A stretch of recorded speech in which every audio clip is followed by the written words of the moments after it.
אז ברוכים הבאים לסרטון של צ'לסי. היום בסרטון נדבר על צ'לסי. חיים, תדבר רגע על צ'לסי. אוקיי, צ'לסי זה הקבוצה האלופה משחקת כדורגל. וצ'לסי זה משחק של כדורגל שמחלקים אותם לכמה קבוצות ולשני שוערים במשחק כדורגל. ובמשחק הזה אחד שצריך לבעוט בכדור ואז אחד בועט לרשת. ואז השחקן שצבע הכי הרבה גולים הוא מנצח.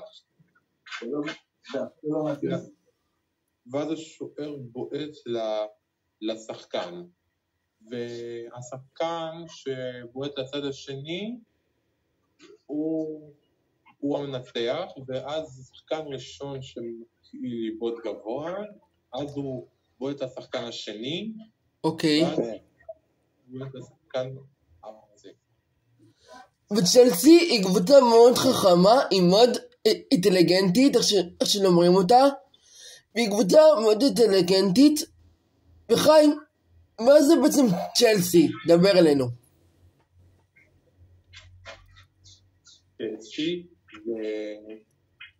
זה משחק כזה כדורגל, במשחק הזה שיש בו עולם כזה גדול, והמון אנשים באו לעודד את השחקנים, ואז המאמן אומר שהמשחק כדורגל מתחיל, אז מתחילים את המשחק, וכל השחקנים מתחילים לבעוט בכדור ולצבור כמה גולים. אוקיי, תודה לך חיים.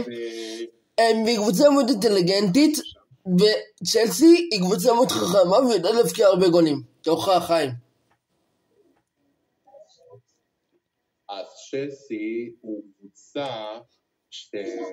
קבוצה מאוד מאוד טובה, ויש בו המון אוהדים שמעודדים את השחקנים, וכל משחק צריך לצבור כמה גולים יש, ולצבור המון גולים, אוקיי. וזה משחק שצריך לצבור כל משחק.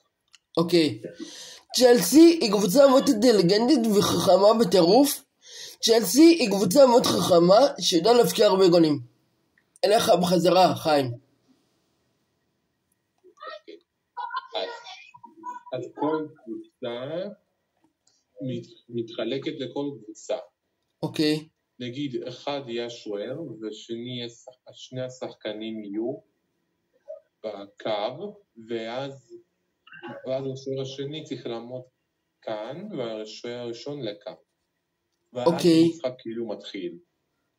אוקיי. ואז כשמתחיל המשחק, כל השחקנים מתחילים לבעוט בכדור, ואז מוסר לשחקן שלי לרגל, ואז השני בועט לשער.